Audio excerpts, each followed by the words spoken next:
Un cordial saludo para el doctor Luis Alfonso Leal, quien es nuestro docente en la asignatura de Acciones Constitucionales de la Universidad Católica de Colombia, en nuestra especialización de Derecho Constitucional y Administrativo. En el presente video haremos un análisis de la sentencia SU 146 del año 2020. A continuación daremos una breve definición de la acción de tutela contra prohibiciones judiciales. La acción de tutela es un mecanismo judicial cuyo objeto es la protección de los derechos fundamentales amenazados o vulnerados por la acción o omisión de cualquier autoridad pública o por un particular. El señor Andrés Felipe Arias instauró una acción de tutela en contra de la Sala de Casación Penal de la Corte Suprema de Justicia, en el que desconoció sus derechos fundamentales como el debido proceso, a la doble instancia, al recurso judicial efectivo, de acceso a la administración de justicia, a la aplicación inmediata de los artículos 29 y 31 de la Constitución y a los principios de buena fe. El accionante fue condenado a las penas principales de 209 meses y 8 días de prisión e interdicción de derechos y funciones públicas por el mismo tiempo y la inhabilidad para el ejercicio de funciones públicas. El actor solicita que se deje sin efecto el auto del 13 de febrero de 2019 y se ordene a la Sala Penal dar aplicación al acto legislativo. El accionante expone que la providencia cuestionada incurrió en 4 defectos. El primero, violación directa a la Constitución. Segundo, defecto procedimental absoluto. Tercero, decisión sin motivación. Cuarto, desconocimiento del precedente aplicado. En la sentencia, en el proceso de revisión de los fallos emitidos por la Corte Suprema de Justicia, en primera instancia por la Sala de Casación y en segunda impugnación por la Sala de Casación Laboral el 30 de julio de 2019, negaron las pretensiones de la acción de tutela presentada por el señor Andrés Felipe Arias en contra de la Sala de Casación Penal. El asunto de la referencia fue llegado a la Corte Constitucional en virtud de lo ordenado por los artículos de la Constitución. Mediante el auto del 30 de septiembre de 2019, la Sala de Selección número 9 de la Corte Constitucional seleccionó el asunto y previo sorteo lo asignó al despacho de la magistrada para su sustentación. Dentro del trámite de la acción de tutela objeto de estudio, luego de admitida la misma, la parte accionada pidió declararla en procedencia, destacando que los cambios procesales posteriores no pueden afectar procesos ya finalizados. Manifestó que la sala carece de facultades para suprimir los efectos de cosa juzgada al fallo ejecutoriado del cual se queja. En la sentencia de primera instancia fueron negadas las pretensiones al estimar que no se configuró defecto alguno. En la impugnación, el actor sostuvo que no puede aceptarse que el condenado deba soportar la omisión del Estado respecto de la regulación de las competencias de las autoridades públicas, concluyendo que la doble instancia no puede estar supeditada a la expedición de un marco normativo.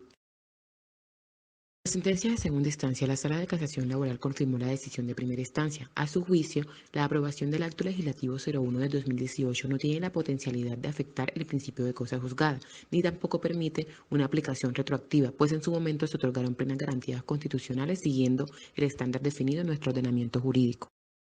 En la presentación del caso, a partir de las posiciones puestas a consideración de la Corte, se exige abordar el alcance del derecho a la impugnación de la sentencia condenatoria en única instancia, doble conformidad judicial en el marco del bloque de constitucionalidad y en el contexto del proceso penal adelantado en contra del tutelante como aforado constitucional. En virtud de lo anterior, la Sala se concentrará en el problema jurídico invocado bajo el primer defecto, es decir, la violación directa de la Constitución por razones de debido proceso. En ese orden, el estudio que realizará la Corte se centrará en el reconocimiento del derecho a la impugnación derivado del artículo 29 de la Carta, pues sobre este recae el avance constitucional invocado por el actor.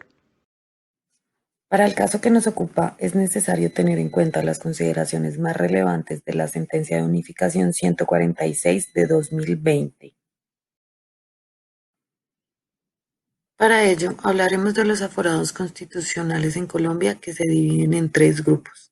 El primer grupo está compuesto por el presidente de la República, los máximos cargos de las magistraturas de la Corte Suprema de Justicia, del Consejo de Estado y de la Corte Constitucional, entre otras grandes cabezas de la nación. El segundo grupo está compuesto por los congresistas de la República. El tercer grupo está compuesto por el vicepresidente de la República, los ministros del despacho, quien ostente la titularidad de la Procuraduría General de la Nación, la Defensoría del Pueblo, la Contraloría, las embajadas, entre otros. El juzgamiento de las conductas punibles para estos grupos de aforados estaba a cargo de la Corte Suprema de Justicia, Sala Penal en única instancia, y así se ratificó en sentencia C-934 de 2006, pues se establecía que con los recursos extraordinarios se permitía satisfacer la doble instancia. Por otro lado, entre el año 2009 y 2014, la Corte Interamericana de Derechos Humanos concluyó que aunque los altos funcionarios sean juzgados por las máximas autoridades de justicia penal, debe garantizárseles la impugnación, donde se revisen los elementos fácticos, probatorios y normativos de su caso. En segunda medida vamos a abordar la sentencia C-792 de 2014, de la cual debemos resaltar dos puntos. El primero, que la Corte no había abordado de manera específica la garantía de la impugnación en las sentencias condenatorias en materia penal, con independencia del principio de apelación. Segundo, que la línea constante de la jurisprudencia de la Corte Constitucional sí había tenido en cuenta en materia penal que era exigible la posibilidad de impugnar, pero únicamente a través de los recursos extraordinarios, tales como la casación, la revisión o incluso la acción de tutela contra providencia judicial. Sin embargo, teniendo en cuenta los estándares fijados por la Corte Interamericana de Derechos Humanos, se consideró que dichos recursos extraordinarios no eran suficientes, por lo que se solicitó al legislativo expedir una norma que se pronunciara al respecto. En consecuencia, se produjo el Acto Legislativo 01/2018, donde se efectuó una reforma constitucional con el fin de velar por los derechos a la doble instancia para los aforados constitucionales en Colombia. De todo lo anterior, concluye la Corte Constitucional que en Colombia se protege la doble instancia para los aforados constitucionales desde la expedición de la sentencia C-792 de 2014. Ahora bien, el bloque de constitucionalidad tiene como fundamento principal el artículo 93, y en virtud de su aplicación no se limita a aquellos contenidos que se adscriben a su propio texto, sino que incorpora otros mandatos que robustecen la Carta de Principios y Derechos, constituyéndose como una herramienta importante de derecho viviente dentro de un Estado social de derecho.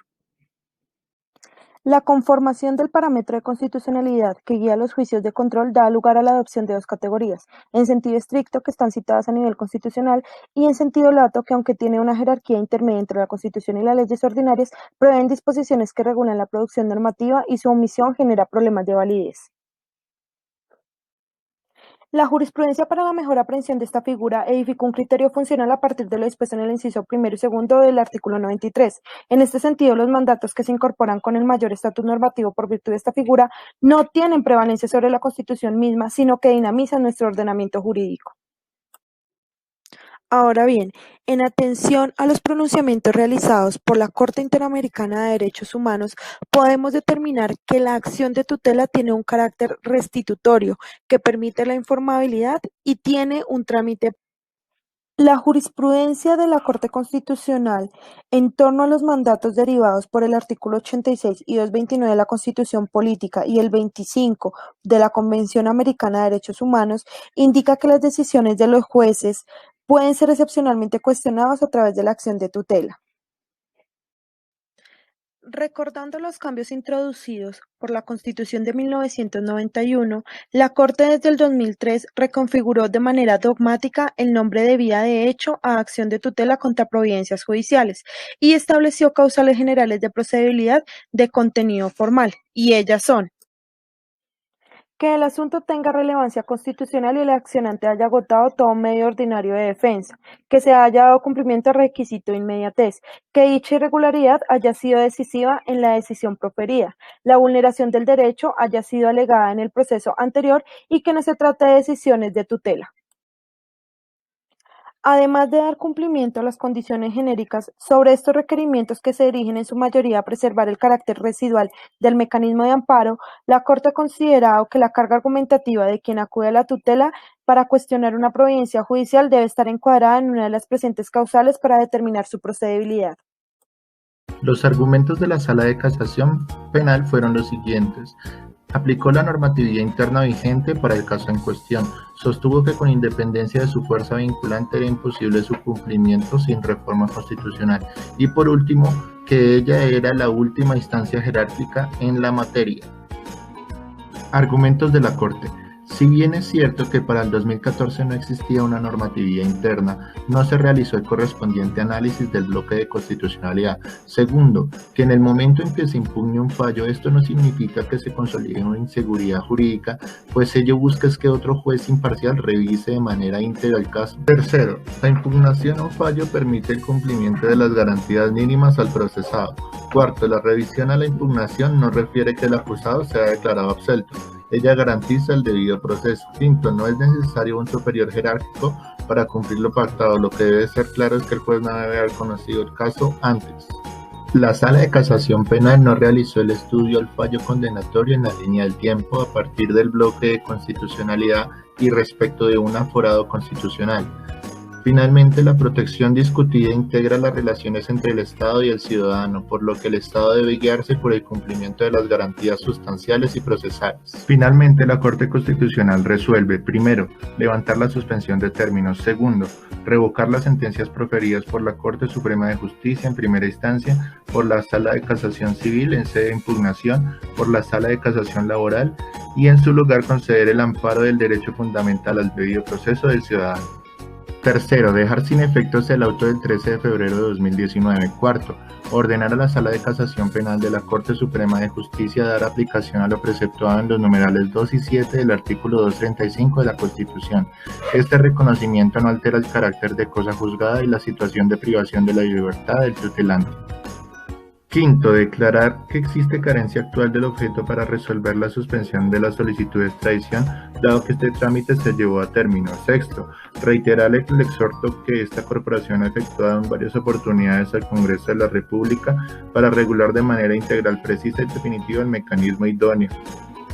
Séptimo, exhortar al Consejo Superior de la Judicatura y al Gobierno Nacional a que con participación de la Corte Suprema de Justicia y en el marco del principio de colaboración armónica dispongan lo necesario para adelantar el diagnóstico y proveer los recursos necesarios para garantizar la buena marcha de la Administración de Justicia. En conclusión, es evidente que el fallo es acorde y en armonía a la Constitución y el bloque de constitucionalidad, otorgando las garantías suficientes al ciudadano y que con ello se logra dar confianza en el fallo definitivo. De igual forma, dar un agradecimiento al profesor Luis Alfonso Leal Núñez.